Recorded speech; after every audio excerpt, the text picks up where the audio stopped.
Assalamualaikum warahmatullahi wabarakatuh. Apa kabar teman-teman semua? Semoga tetap diberi kesehatan di tengah-tengah pandemi yang tak kunjung berakhir ini. Ya, jadi pada kesempatan ini kita akan belajar bersama mengenai materinya gerak. Adapun untuk subbabnya yaitu konsep perpindahan dan jarak. Oke, mari kita belajar bersama. Oke, yang pertama kita akan belajar terlebih dahulu mengenai konsep gerak.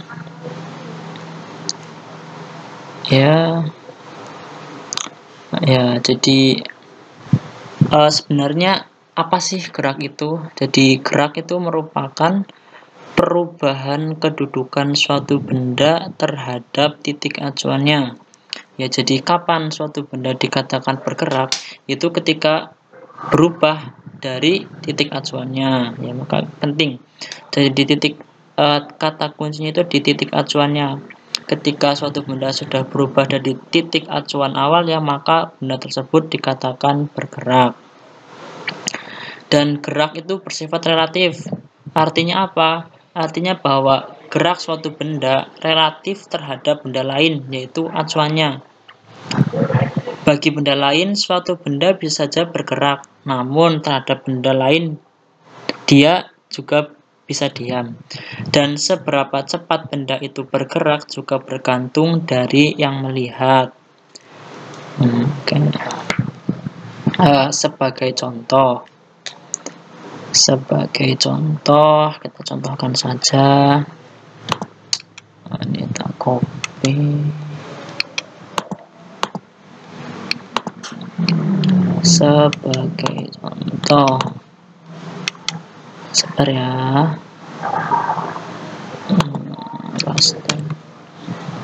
Ya, sebagai contoh, ini tentang konsep gerak. Tadi apa pengertiannya? Gerak itu perubahan kedudukan suatu benda terhadap titik acuannya.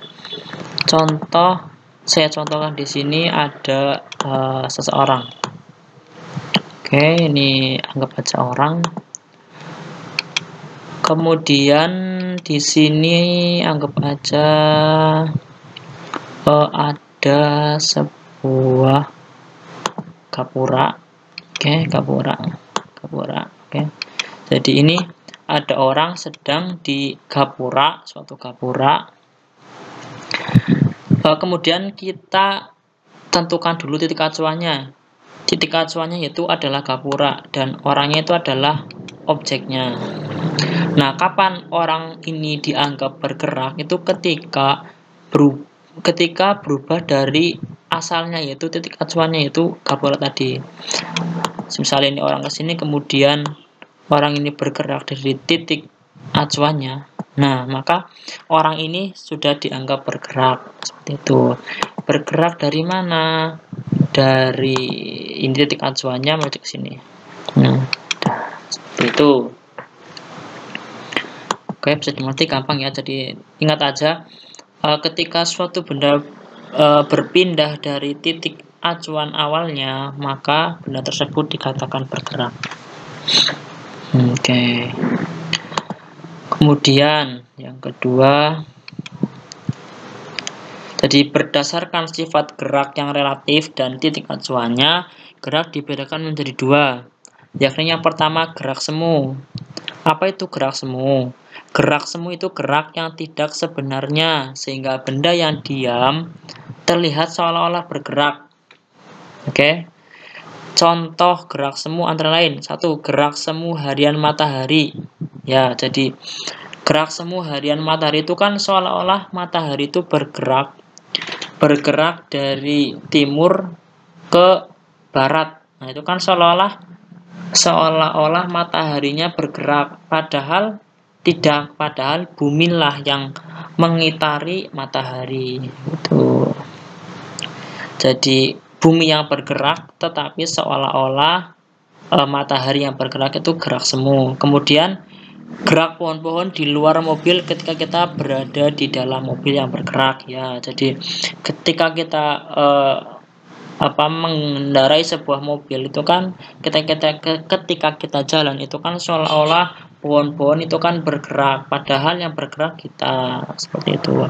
Atau kalau kurang jelas itu, kalau semisal kita memakai motor itu kan nanti di pembatas jalan yang warna putih itu kan nanti seolah-olah bergerak, padahal kita yang bergerak, bukan jalannya, seperti itu. Kemudian yang kedua itu gerak nyata, itu gerak yang sesungguhnya. Contohnya adalah gerak benda jatuh, gerakan air, gerak mobil di jalan raya, dan lain-lainnya. Jadi gerak yang emang benar-benar bergerak, seperti itu. Kemudian yang kedua, besaran-besaran dalam gerak.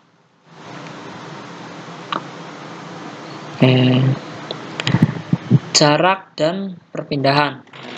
Yang pertama, jarak.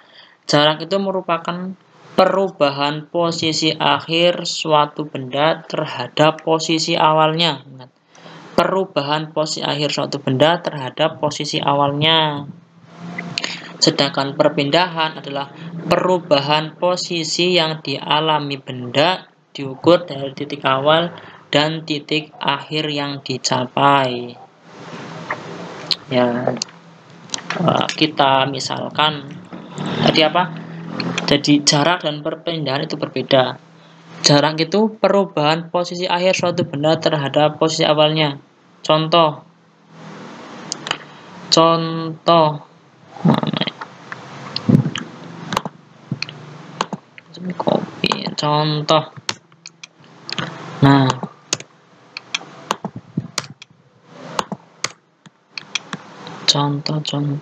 misalkan sini utara ya. Misalkan atas ini utara, utara. Oke, sini utara.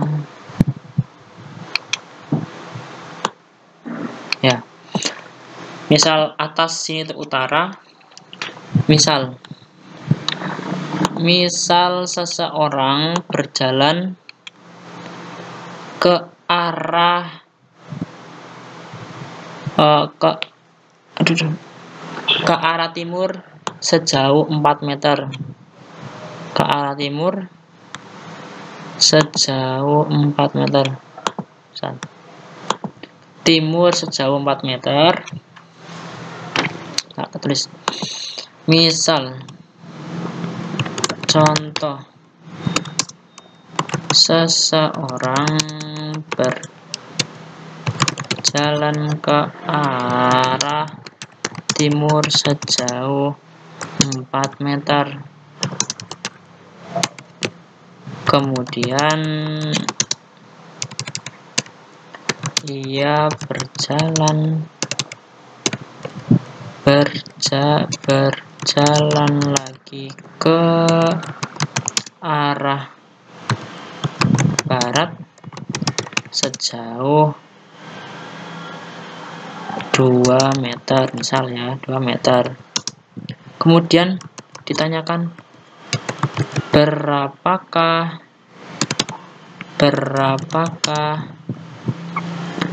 jarak dan perpindahan yang dan perpindahan orang tersebut ya. Nah, ini ilustrasinya ya. Ini soalnya. Seseorang berjalan ke arah timur sejauh 4 meter, kemudian ia berjalan lagi ke arah barat sejauh 2 meter. Berapakah jarak dan perpindahan orang tersebut?